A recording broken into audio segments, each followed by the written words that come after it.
Viewers welcome back in our programme. जी doctor साहब अगले टॉपिक बारे तो जानना चाहांगे। जी डॉक्टर साहब की कहना चाहोगे तुसीं?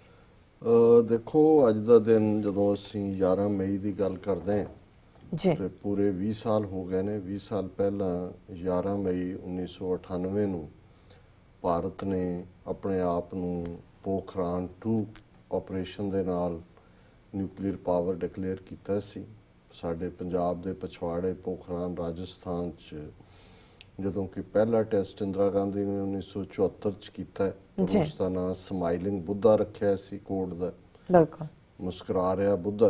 ते दूजा जिहड़ा है वो 11 मई नूं जिहड़ा 1998 च और 2 दिन बाद फिर 13 मई नूं होर करके धमाके जिहड़े 6 या 5 कहा जाता है, भारत ने जिसका नाम लाफिंग बुद्धा कोड दा रखिया है, अपने आप नूं न्यूक्लीयर पावर डिकलेयर किया है।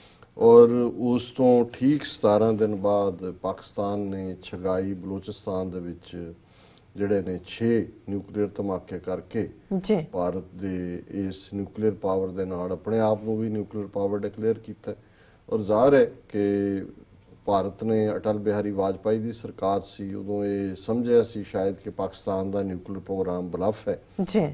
और क्योंकि जो ही उन्होंने धमाके किए अडवानी होम मिनिस्टर सी उन्हें एकदम धमकी दी पाकिस्तान के साडे हवाले कर दो कश्मीर। लेकिन जदों पाकिस्तान ने धमाके किए जवाबी तो फिर भारत दे विच एक मौत वर्गी खामोशी सी, क्योंकि उस तो बाद पाकिस्तान दे कोल भी न्यूक्लीयर कैपेबिलिटी का जिहड़ा ऐलान होना इस दे नाल सी कि फिर ये नहीं कदे होया। उस तो बाद असीं देखते हैं 1999 च कारगिल जिहड़ा कि उस जम्मू कश्मीर दे उस खेतर च उस हाइट दे उत्ते इन्हां ने अपने सैकड़ियां फौजी मरवाए इंडिया ने, पर जिवें 65 ਜਾਂ 71 दे वेड़े वैसटर्न बॉर्डर पंजाब दा खोल दिंदे सी वो नहीं खोलिया क्योंकि पाकिस्तान न्यूक्लीयर बन चुका सी। ते इन्हां नूं हमेशा और हुण इह गल ज़ाहिर है जदों असीं सिख फैक्टर की गल करते हैं असीं उदों जदों कि भारत ने धमाके कीते उस तो ठीक 4 दिन पहलां जिहड़ा साडा weekly column Khalistan calling C उस दे विच मैं लिखिया सी कि साडे 20 मिलियन आईज दे जिहड़े pair of eyes and years ने ग्राउंड ते लगे हुए वो दस रहे ने कि भारत दे विच जिहड़ा है वो न्यूक्लीयर धमाके करन जा रहे ने, अमरीका नूं उहनूं स्टॉप करना चाहिए। ये वो पीरीयड सी जदों कि भारत दा जिहड़ा फॉरेन सैकटरी के रघुनाथ ये अपने काउंटर यूएस काउंटरफॉयल नूं ये कह रहा सी कि भी असी बिल्कुल कोई इंटेंट नहीं रखते, लेकिन वो धमाके हुए और नतीजे के तौर पर उस वेले पाकिस्तान के वाशिंगटन च एंबेसडर रियाज खोखर सन वो अगले दिन उन्होंने मिलन गए मिस्टर इंदरफुत असिस्टेंट सैकटरी ऑफ स्टेट सी। और ये स्टोरी जी हूँ मैं बयान कर रहा कोई अपनी पैटिंग नहीं है, सैल्फ पैटिंग है। न्यूयॉर्क टाइम्स ने इसके उत्ते फिर स्टोरी की सी। मिस्टर इंदरफुत ने कहा कि जी ये सानू पता ही नहीं लगा। उन्हें कहा जी तुसी $27 बिलियन तुहाडा CIA का बजट तुहाडे सैटेलाइट्स दूसरे तुहानू किवें पता नहीं लगा। और उन्हें जिहड़ा साडा खालिस्तान कॉलिंग कॉलम सी वो पाकिस्तान के एंबेसडर ने मिस्टर इंदरफुत के सामने रख दिता है कि if a tiny Sikh newspaper they knew what India is going to do how come you didn't no.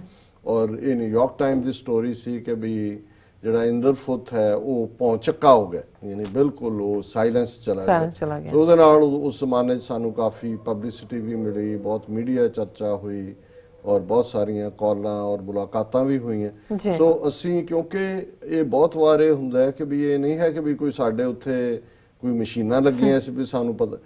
जदों तुसीं किसी सिचुएशन नूं क्लोजली वॉच करदे हो और हिंदू तवियां और ब्राह्मणवादियां दी जिहड़ी डिसैप्शन की गल है, जदों ये कोई गल बड़ी उच्ची कह रहे होण जां उन्हां दा जदों ये फॉरेन सैकटरी के रघुनाथ कह रहा सी कि साडी बिल्कुल इंटेंट नहीं है करन दी असी बिल्कुल, तो उदों ही मैनूं ये अंदाजा हो गया सी भी ये करन जा रहे ने, भी ये अमरीकन भोले ने, इन्हां नूं ये इस गल की समझ नहीं है। और नतीजे के तौर पर हालां उस तो बाद आलमोस्ट 13 दिन का टाइम सी, क्लिंटन ने काफ़ी कोशिश की, नवाज शरीफ प्राइम मिनिस्टर सी कि पाकिस्तान ना करे, पर पाकिस्तान ने भी करके अपना बराबर का कर। पर इस सारे ने सानू सिख पंजाब नूं और दूसरा पंजाब भी साडा होमलैंड जे असी वाघा तो जमुना तक कहीए ते असी सैंडविच हो गए हैं। दोनों ही न्यूक्लीयर पावर, चाइना पहला ही न्यूक्लीयर सी, इंडिया और पाकिस्तान दे होण दे नाल। और साडा फीयर ये है जिहड़ा असी लगातारता नाल ज़ाहिर करते हैं। और जदों असी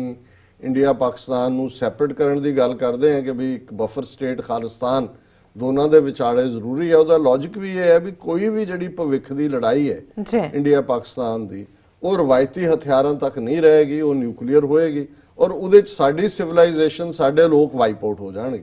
ਤੇ ਜੇ ਬਫਰ ਸਟੇਟ ਖਾਲਿਸਤਾਨ ਵਿੱਚ ਬਣਦਾ ਹੈ, ਇਹ ਦੋਨੋਂ ਹੀ ਪਾਵਰ ਸੈਪਰੇਟ ਹੋ ਜਾਂਦੀਆਂ ਨੇ ਔਰ ਫਿਰ ਇਹਨਾਂ ਦਾ ਕੋਈ ਸਿੱਧੇ ਟਕਰਾਅ ਦੀ ਲਾਈਨ ਨਹੀਂ ਰਹਿੰਦੀ ਔਰ ਬਾਰਡਰ ਵੀ ਪੰਜਾਬ ਨਾਲ ਲੱਗਦਾ, ਇਧਰੋਂ ਵਾਗਾ ਤੋਂ ਹੁਸੈਨੀਵਾਲਾ ਫਿਰ 20 ਮੀਲ ਦੀ ਦੋਨੋਂ ਪਾਸੇ ਹੀ ਡੈਜ਼ਰਟ ਹੈ ਔਰ ਗੁਜਰਾਤ ਦੇ ਸਮੁੰਦਰ ਨਾਲ ਜਾ ਕੇ ਲੱਗਦਾ, ਸਾਊਥ ਨਾਲ ਤਾਂ ਪਾਕਿਸਤਾਨ ਦੀ ਬਾਉਂਡਰੀ ਨਹੀਂ ਹੈ। ਸੋ ਕੁੱਲ ਮਿਲਾ ਕੇ ਅਸੀਂ ਇਹ ਸਮਝਦੇ ਹਾਂ ਵੀ ਅੱਜ ਵੀ ਜਦੋਂ ਅਸੀਂ ਇਹ 20th ਐਨੀਵਰਸਰੀ ਦੇ ਉੱਤੇ ਗੱਲਬਾਤ ਕਰ ਰਹੇ ਹਾਂ, ਸੋ ਇਹ ਇੱਕ ਇੰਪੋਰਟੈਂਟ ਫੈਕਟਰ ਹੈ ਕਿ ਸਿੱਖ ਫੈਕਟਰ ਅਲਟੀਮੇਟਲੀ ਉਹ ਸਾਰੇ ਥਾਵਾਂ ਦੇ ਉੱਤੇ ਜਿਹੜੀ ਹੈ ਇਹ ਇੰਪੋਰਟੈਂਟ ਫੈਕਟਰ ਹੈ ਔਰ ਖਾਲਿਸਤਾਨ ਦੀ ਕਾਇਮੀ ਹੀ ਅਲਟੀਮੇਟਲੀ ਉਸ ਖਿੱਤੇ ਦੇ ਵਿੱਚ ਪੀਸ, ਸਟੇਬਿਲਿਟੀ, ਪ੍ਰੋਸਪੈਰਿਟੀ, ਤਿੰਨੋਂ ਹੀ ਚੀਜ਼ਾਂ, ਸ਼ਾਂਤੀ, ਸਥਿਰਤਾ ਔਰ ਖੁਸ਼ਹਾਲੀ, ਇਹ ਸਿੱਖ ਫੈਕਟਰ ਦੇ ਨਾਲ ਜੁੜੀਆਂ ਹੋਈਆਂ ਗੱਲਾਂ ਨੇ।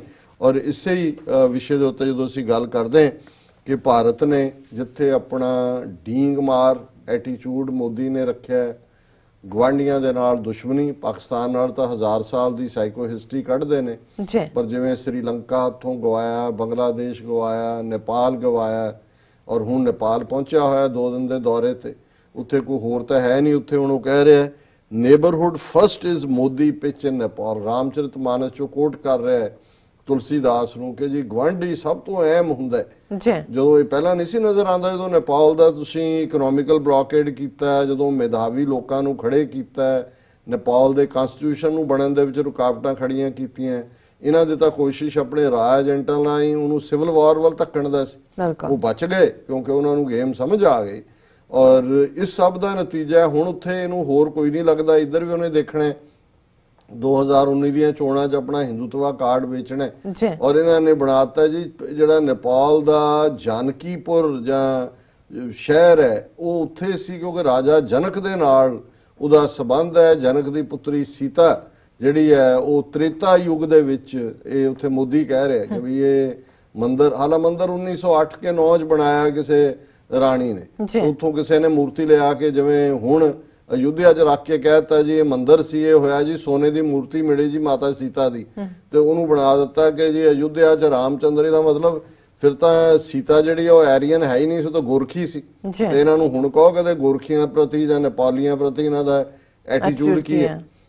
ਸੋ ਕੁੱਲ ਮਿਲਾ ਕੇ ਇਹਨਾਂ ਨੇ ਹੁਣ ਉੱਥੇ ਜਾ ਕੇ ਜਿਹੜੀ ਅੱਜ ਮੇਨ ਖਬਰ ਵੀ ਬਣੀ ਹੈ, ਭਾਰਤ ਤੇ ਨੇਪਾਲ ਵਿਚਕਾਰ ਤ੍ਰੇਤਾ ਯੁੱਗ 'ਚ ਹੋਈ ਸੀ ਰਿਸ਼ਤਿਆਂ ਦੀ ਸ਼ੁਰੂਆਤ। ਮੋਦੀ ਤ੍ਰੇਤਾ ਯੁੱਗ 8000 ਸਾਲ ਦੀ ਹਿਊਮਨ ਹਿਸਟਰੀ ਹੈ, ਉਹ ਚੋਂ ਕੱਢ ਲਓ ਸਤਯੁਗ ਕਿਹੜਾ ਹੈ, ਤ੍ਰੇਤਾ ਕਿਹੜਾ ਹੈ, ਦੁਆਪਰ ਕਿਹੜਾ ਹੈ, ਕਲਯੁਗ ਕਿਹੜਾ ਹੈ ਔਰ ਕਿਹੜੇ ਨੇਪਾਲ ਦੇ ਨਾਲ। ਫਿਰ ਇਹ ਜਿਹੜਾ ਹੁਣ ਜਿਹੜਾ ਦੂਸਰਾ ਹੈ, ਜਨਕਪੁਰ ਤੇ ਆਲੇ ਦੁਆਲੇ ਦੇ ਵਿਕਾਸ ਲਈ 100 ਕਰੋੜ ਰੁਪਏ ਦੇਣ ਦਾ ਐਲਾਨ। ਜਨਕਪੁਰ ਤੇ ਅਯੁੱਧਿਆ ਦਰਮਿਆਨ ਬੱਸ ਸੇਵਾ ਦਾ ਉਦਘਾਟਨ।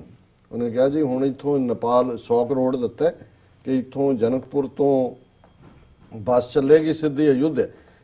ਹੁਣ ਕਿਉਂਕਿ ਹਿਸਟਰੀ ਨਹੀਂ ਹੈ, ਇਤਿਹਾਸ ਹੈ ਔਰ ਇਹਨਾਂ ਨੇ ਉਹ ਸਾਰੇ ਹੀ ਸਪੌਟ ਜਿਹੜੇ ਨੇ ਉਹ ਹੁਣ ਲੱਭ ਲਏ ਨੇ ਜੋ ਉੱਥੇ ਆਪਣੇ ਮੰਦਿਰ ਬਣਾ ਕੇ ਕਿ ਜਿਨ੍ਹਾਂ ਨੂੰ ਉਹਨਾਂ ਨੇ ਜੋੜ ਦਿੱਤਾ ਰਮਾਇਣ ਨਾਲ ਕਿ ਜੀ ਇੱਥੇ ਸੀਤਾ ਇੱਥੇ ਜੰਮੀ ਸੀ। ਮੈਂ ਦੇਖ ਰਿਹਾ ਸੀ ਸਾਰੀ ਜਦੋਂ ਮੈਂ ਸਟੋਰੀ ਪੜ੍ਹੀ ਤੇ ਮੈਂ ਕਿਹਾ ਰਾਮ ਤੀਰਥ ਕਿੱਥੇ ਗਿਆ, ਲਾਹੌਰ ਤੇ ਕਸੂਰ ਕਿੱਥੇ ਗਏ, ਕਿਉਂਕਿ ਜਦੋਂ ਸਾਡੇ ਇਧਰਲੇ ਹਿੰਦੂ ਤਵੀ ਜਿਹੜੇ ਨੇ ਪੰਜਾਬ ਵਾਲੇ ਉਹ ਰਿਸ਼ਤਾ ਜੋੜਦੇ ਨੇ ਤੇ ਉਹ ਤਾਂ ਰਾਮ ਤੀਰਥ ਜਿਹੜਾ ਅੰਮ੍ਰਿਤਸਰ ਤੋਂ 15 ਕਿਲੋਮੀਟਰ ਦੂਰ ਹੈ ਜਾਂ ਘੱਟ ਹੀ ਹੈ ਸ਼ਾਇਦ, ਉਹਦੇ ਨਾਲ ਜੋੜਦੇ ਨੇ ਕਿ ਉੱਥੇ ਵਾਲਮੀਕੀ ਦਾ ਆਸ਼ਰਮ ਸੀ, ਉੱਥੇ ਸੀਤਾ ਜਿਹਨੂੰ ਪ੍ਰੈਗਨੈਂਟ ਸੀ, ਜਿਹਨੂੰ ਰਾਮ ਨੇ ਕੱਢਤਾ ਕਿ ਜੀ ਧੋਬੀ ਨੇ ਕੁਝ ਕਹਿ ਦਿੱਤਾ, ਉਹਨੇ ਉੱਥੇ ਜੰਮੇ ਪੁੱਤਰ ਲਵ ਤੇ ਕੁਛ, ਲਵ ਜੰਮਿਆ ਕੁਛ ਉਹਨੇ ਤੀਲਿਆਂ ਨਾਲ ਬਣਾ ਦਿੱਤਾ ਰਿਸ਼ੀ ਨੇ।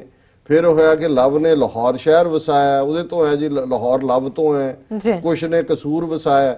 ਪਰ ਮੈਂ ਦੇਖ ਰਿਹਾ ਵੀ ਇਹ 100 ਕਰੋੜ ਰੁਪਈਆ ਇਹ ਸਿੱਧੀਆਂ ਬੱਸਾਂ ਸਰਕਟ, ਇਹਨਾਂ ਨੇ ਕਦੇ ਉਹ ਪੰਜਾਬ ਨਾਲ ਦਾ ਸੰਬੰਧ ਹੀ ਨਹੀਂ ਜੋੜਿਆ। ਪੰਜਾਬ ਤਾਂ ਇਹਨਾਂ ਲਈ ਰਾਖਸ਼ਾਂ ਦੀ ਧਰਤੀ ਹੈ ਬਿਲਕੁਲ, ਲੇਕਿਨ ਸਾਡੇ ਸੁਣਾਈ ਜਾਣਗੇ ਜਿੱਥੇ ਜੇ ਦਰਬਾਰ ਸਾਹਿਬ ਦੇ ਵਿਕਾਸ ਦੇ ਲਈ ਸਰਕਾਰ ਕੋਈ ਉਹਨੂੰ ਹੈਰੀਟੇਜ ਦਿੰਦੀ, ਨਾਲ ਦੀ ਨਾਲ ਅਸੀਂ ਡਿਸਕਸ ਕੀਤਾ ਸੀ ਕਿ ਦੁਰਗਿਆਣਾ ਮੰਦਿਰ ਨੂੰ ਵੀ ਹੈਰੀਟੇਜ ਬਣਾ ਦਿੱਤਾ ਤੇ ਰਾਮ ਤੀਰਥ ਦੇ ਲਈ ਬਾਦਲ ਦੇ ਵੇਲੇ ਉੱਥੇ ਜਾ ਕੇ ਸੁਖਬੀਰ ਬਾਦਲ ਕਹਿੰਦਾ ਸੀ ਅਸੀਂ ਰਾਮ ਤੀਰਥ ਨੂੰ ਐਸਾ ਬਣਾ ਦੇਵਾਂਗੇ ਜਿਹਦੇ ਮੁਕਾਬਲੇ ਤੇ ਦੁਨੀਆ 'ਚ ਕੋਈ ਨਹੀਂ ਹੋਏਗਾ।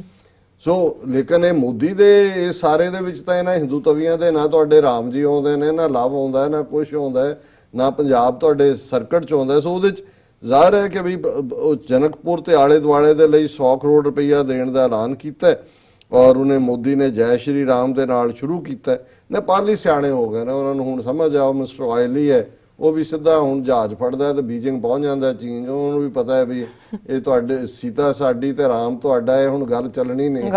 ਹਾਂ, ਤੁਸੀਂ ਕੋਈ ਕੁੜਮਾ ਵਾਲਾ ਬਿਹੇਵ ਤਾਂ ਕੀਤਾ ਨਹੀਂ ਸਹੁਰਿਆਂ ਵਾਲਾ, ਔਰ ਹੈ ਵੀ ਨਹੀਂ ਹੈ, ਇਹ ਕੋਈ ਕਹਾਣੀ ਬਣਦੀ ਵੀ ਨਹੀਂ ਹੈ, ਕਿਉਂਕਿ ਨਾ ਤਾਂ ਕੋਈ ਜਨਕ ਕਸ਼ਤਰੀ, ਜੇ ਹੁਣ ਉੱਥੋਂ ਦਾ ਮੈਥਲੀਪੁਰ ਰਿਆਸਤ ਸੀ, ਉਹਦੀ ਜਨਕਪੁਰ ਰਾਜਧਾਨੀ ਸੀ ਤੇ ਜਨਕਪੁਰ ਨੇਪਾਲ ਦੇ ਵਿੱਚ ਹੈ।